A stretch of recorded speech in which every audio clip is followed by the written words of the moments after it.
Good morning, 11th class student.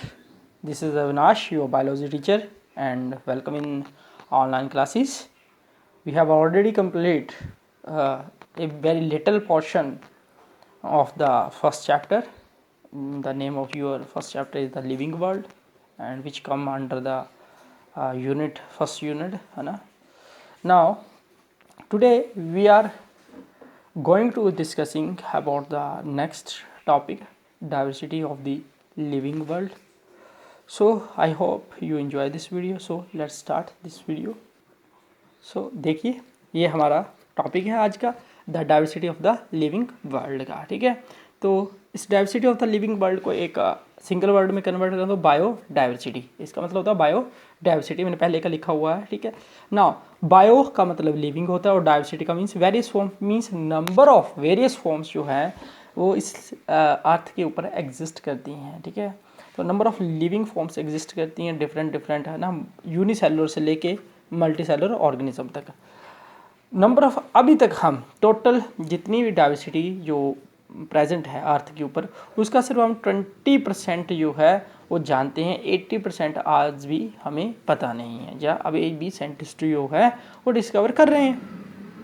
अच्छा, जितनी species को हम जानते हैं, टोटल जितनी भी स्पीशीज़ है जिसको हम जानते हैं और जिसको हमने अच्छे से नॉमेनक्लेचर किया है, जिसका डिस्क्रिप्शन की है, जिसकी क्लासीफाई किया है, उनका जो डेटा है वो 1.7 मिलियन टू 1.8 मिलियन स्पीशीज़ है। अब इतनी सारी स्पीशीज़ हैं और इनकी स्टडी करने के लिए, तो इतनी सारी स्पीशीज़ को सर्च करने के लिए, ठीक है, अगर हमें दोबारा से रिसर्च करना है या कोई हमें नया ऑर्गेनिज्म मिलता है और उसको हमने मैच करना है कि वो किस स्पीशीज़ के साथ या किस जो है ऑर्गेनिज्म के साथ मिल रहा है, तो उसके लिए हमें क्या करना पड़ेगा, क्लासीफाई करना पड़ता है उसको अच्छे से।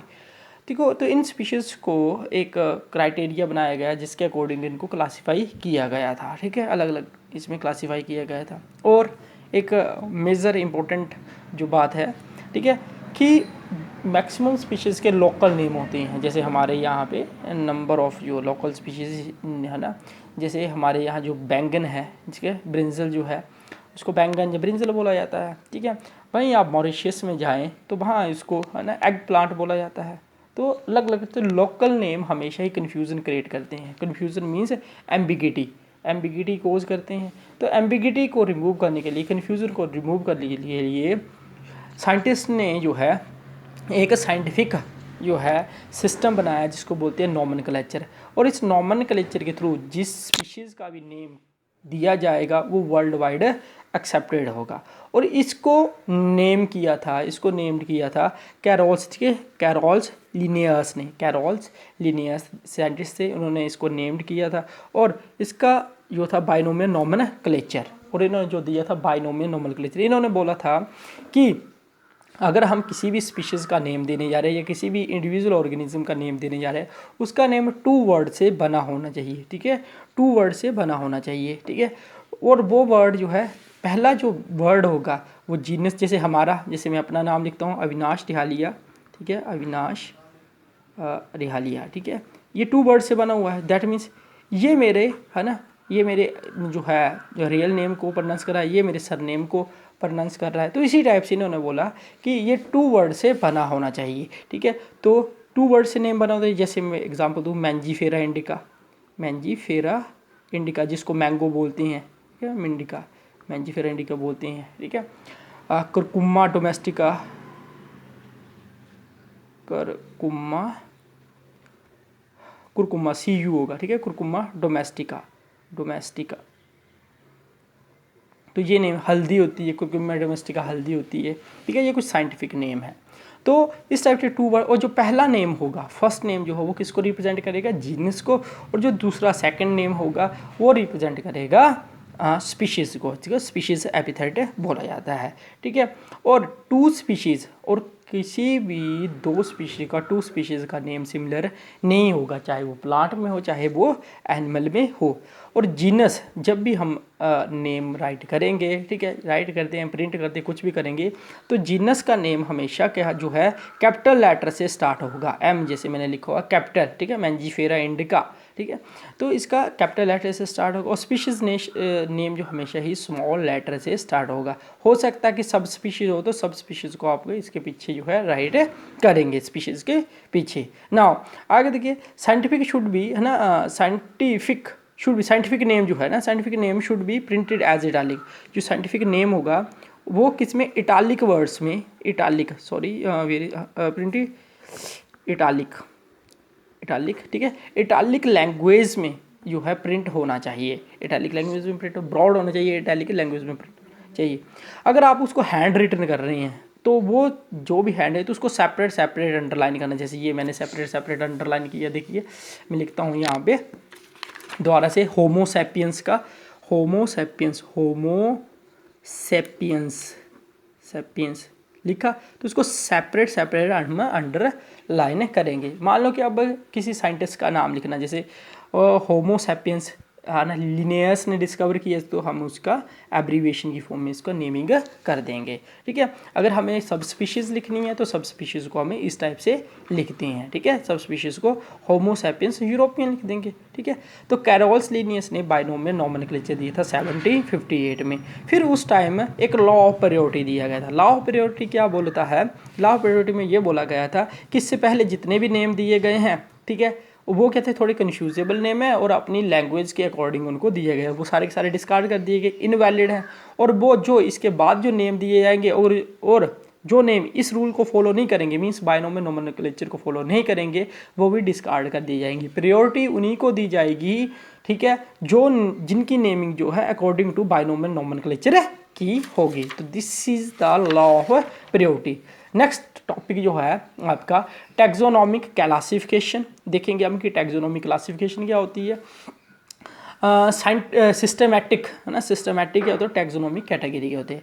जो पहले चलते हैं टैक्सोनॉमी के क्लासिफिकेशन के ऊपर। तो टैक्सोनॉमिक क्लासिफिकेशन है क्या, क्लासीफाई करना किसी चीज़ को, तो कैसे क्लासीफाई करेंगे, कुछ क्राइटेरिया होते हैं, हमने उनको स्टडी किया होता है, डिफरेंट क्राइटेरिया का यूज़ करके उसके बेस पे हम उनको स्टडी करके क्लासीफाई करते हैं। देखो क्या होता है टैक्सोनॉमिक क्लासिफिकेशन में, क्या करते हैं हम स्टडी करते हैं, किसकी स्टडी करते हैं, आइडेंटिफिकेशन की, क्लासिफिकेशन की, and then nomenclature of the organism की, कैसे उसकी आइडेंटिफाई कैसे किए गए, क्लासिफिकेशन कैसे की गई, नॉमेनक्लेचर उसका नेमिंग कैसे की गई, कुछ सर्टेन रूल्स और प्रिंसिपल होते हैं, उनका बेस बना के हम उनको स्टडी करते हैं, ठीक है।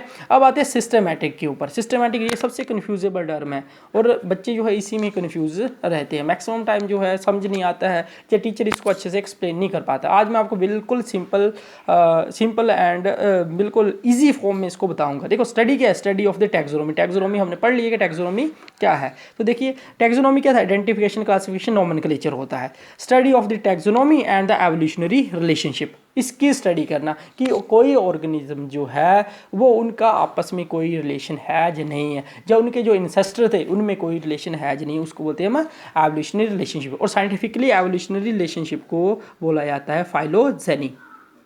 फाइलोजेनी बोला जाता है, ठीक है। और दूसरा, जब हम साइंटिफिक स्टडी कर लेते हैं, रिलेशनशिप सेटल कर लेते हैं, तो हम उस ऑर्गेनिज्म को जब सिस्टमैटिकली अरेंज कर देते हैं तो this is called the systematic. आप बस इतना भी लिख सकते हैं सिस्टमैटिक में, study of the taxonomy and the evolutionary relationship of an organism is called systematic है, ठीक है।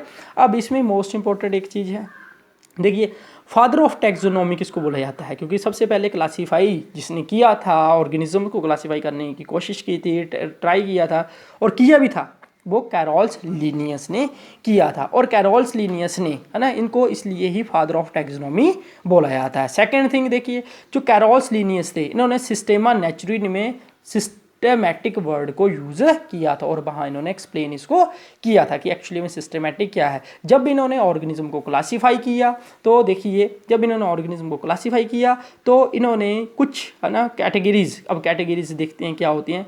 देखिए पहले इसको देख लेते हैं, है ना, फिर उसके बाद में यहाँ पे आते हैं टैक्सोनॉमी कैटेगरी। कैटेगरीज का मतलब होता है लेवल, कि कौन किसके लेवल पे है। Level means rank, rank means taxon.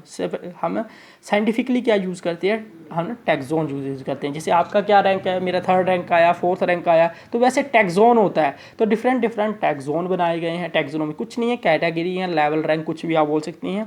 तो जब लिनियस ने ऑर्गेनिज्म को क्लासीफाई किया था according to their taxonomy classification, तो उन्होंने कुछ टैक्सोन या रैंक या लेवल को चूज़ किया था। Genus, species, order, class and variety को उन्होंने चूज़ किया था। बट न्यूली जब जैसे जैसे नॉलेज बढ़ता गया, इंस्ट्रूमेंटेशन स्टडी होती गई, ठीक है, नया नया डेटा कलेक्ट होता गया, तो न्यू सिस्टमेटिक्स में न्यू टैक्सोनॉमिक कैटेगरी में ऐड किए गए किंगडम, फाइलम या डिवीज़न, ठीक है, फाइलम और डिवीज़न एंड फैमिली को ऐड किया गया। बाद में इन सभी को according to knowledge, according to advancement के अकॉर्डिंग इनको हिरार्किकल क्लासीफाई किया गया। Hierarchical classify means scientific arrangement, उनको साइंटिफिकली जो है क्लासीफाई किया गया। तो सबसे ऊपर रखा किंगडम को, सबसे बड़ा जो होता है, सबसे बड़ी कैटेगरी, सबसे बड़ा टैक्सोन जो है वो किंगडम है। उसके बाद फाइलम, डिवीज़न, बताता हूँ फाइलम और डिवीज़न क्यों लिखा है, class, order, family, genus and species के बारे में बताया था, ठीक है। तो ये कुछ दिया, ये वाला असेंडिंग ऑर्डर है और ये ऊपर को जाएगा, क्योंकि स्पीशीज़ जो है लोएस्ट कैटेगरी है। Species is the lowest category of the biological classification की सबसे छोटी कैटेगरी स्पीशीज, और सबसे बड़ी कैटेगरी है किंगडम। और हर एक जो है अपने अपने बेस पे रैंक है, टैक्सोन है, लेवल है, कुछ ही बोल सकते। जैसे मैंने बोला कि ऑर्डर इज ए टैक्सोन, अपने लेवल पे क्या है, टैक्सोन है, ठीक है ना।